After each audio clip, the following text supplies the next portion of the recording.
Welcome back everybody to the 10th episode of Quickfire Crypto, where we keep you informed on a bi-daily basis. If you're interested in keeping up to date on all things crypto, then subscribe to the channel. We put out a new video every 12 hours. Now in today's episode, I want to talk about the emerging situation in Lebanon. And so we're gonna dive into an article I found on CNBC written by Mackenzie Sigalos, and it's titled "In Bankrupt Lebanon, Locals Mine Bitcoin and Buy Groceries with Tether as $1 is now worth 15 cents." Now Tether, for those of you that don't know, is a token on the Ethereum blockchain. Mainly, they have gone into Polkadot and Solana, I believe, and a few other big protocol cryptocurrencies. So let's get straight into it. The key points here are, and I'll just read them out. Once known for its stable and investment-friendly banking system, Lebanon has plunged into chaos as hyperinflation grips the country and banks force huge haircuts on dollar withdrawals. To make ends meet in a financial system that no longer makes sense, some Lebanese are mining Bitcoin or storing wealth using the cryptocurrency. The dollar-pegged stablecoin Tether, which users trade for cash, is also popular. And this is one of crypto's main attributes is that it is a peer-to-peer cash. Meaning it's uncensorable. There is no need for government. There is no inflation. In fact, Bitcoin is disinflationary. It's not deflationary, it's disinflationary, meaning that it releases a certain amount of Bitcoin for 4 years. Then we have the Bitcoin halvening, and then that supply halvens, but it's still inflationary. Although it's going down, making it disinflationary. Deflationary would be where the circulating supply would just constantly go down, a bit like Ethereum, since they introduced their EIP 1559. Now, it starts off by saying, when Giorgio Abu Gabriel first heard about Bitcoin in 2016, it sounded like a scam. But by 2019, as Lebanon plunged into a financial crisis following decades of expensive wars and bad spending decisions, a decentralized and borderless digital currency operating outside the reach of bankers and politicians sounded a lot like salvation. Gabriel was an architect living in his hometown of Beit Meri, a village 11 miles due east of Beirut. He had lost his job and needed to figure out another way to quickly get a hold of cash. In the spring of 2020, Gabriel says the banks were closed and locals were barred from withdrawing money from their accounts. Receiving cash via international wire transfer wasn't a great option either, since these services would take US dollars from the sender and give Lebanese pounds to the recipient at a much lower rate than market value, according to the 27-year-old.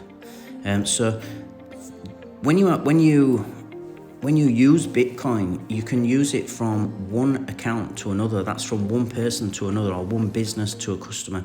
There's no need for any banks. There's no need for any middlemen. So it's really attractive in countries where their own currency, their local currency, is unstable, and the government's basically just printing out of thin air, trying to print themselves out of a crisis. So it goes on to say, I would lose around half of the value, explained Gabriel of the experience. That's why I was looking at Bitcoin. It was a good way to get money from abroad. Gabriel discovered a subreddit dedicated to connecting freelancers with employers willing to pay in Bitcoin. The architect's first job was to film a short commercial for a company that sold tires. Gabriel was paid £5 in Bitcoin. Despite the tiny amount, he was hooked. And now, so crypto is known as being very volatile, and even with that, it's still quite stable in comparison to some countries' inflation. Some countries' currencies inflation, like like Lebanon or Venezuela or Argentina more recently. It goes on to say, today half of Gabriel's income is from freelance work. 90% of which is paid in Bitcoin. The other half comes from a US dollar-denominated salary paid by his new architecture firm. Beyond being a convenient way to earn a living, Bitcoin has also become his bank.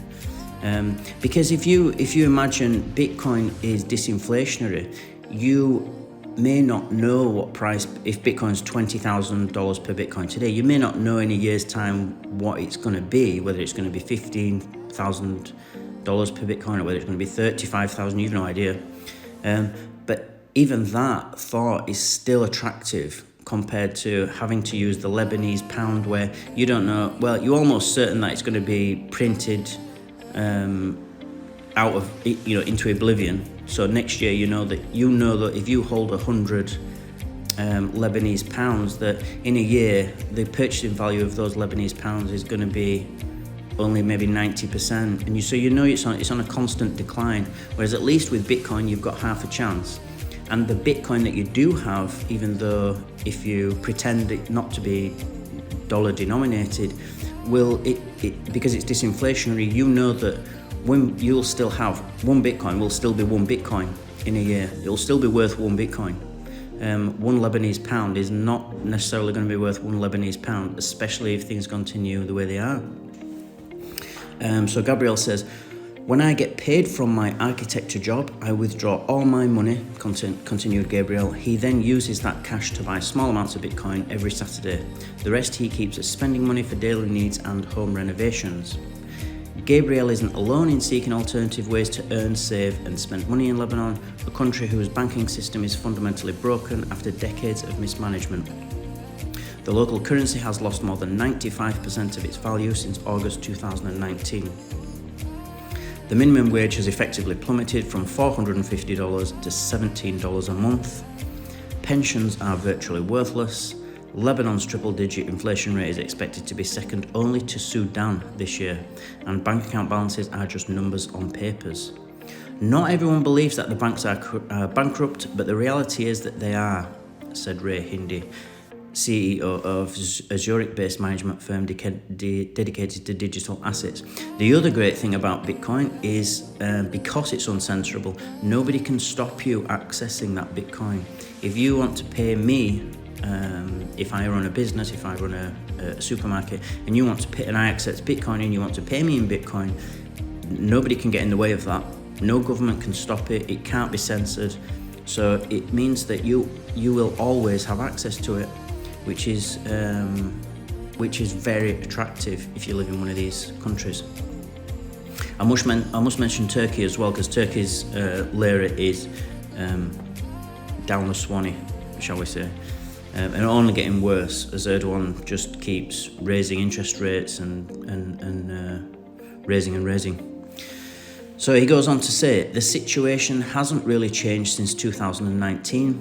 Banks limited withdrawals and those deposits became IOUs.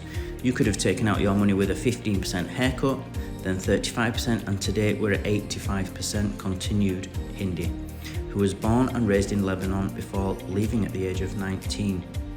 Still, people look at their bank statement and believe that they're going to be made whole at some point, he said.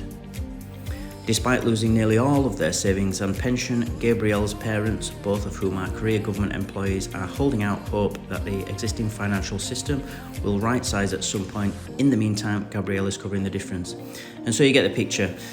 I mean, even if he does get access back to his savings, it won't be worth what it was worth when he first put it in 2, 3, 4 years ago, or even 1 year ago.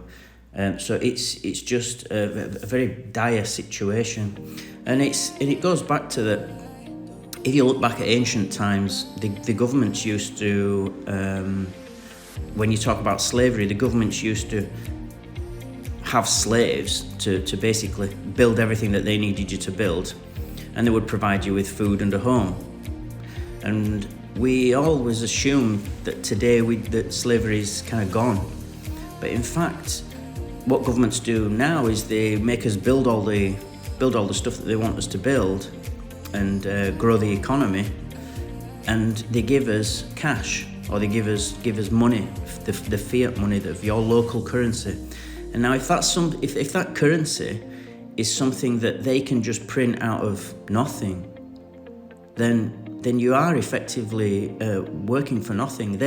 You're building things for the government, and they're giving you something, in this case the local currency, and then you're going to spend that on your home and food. So it's really no different. It's just really, for me, it's a refined version of slavery. The ancient ways were just kind of a crude version. So that's what I've got for you today.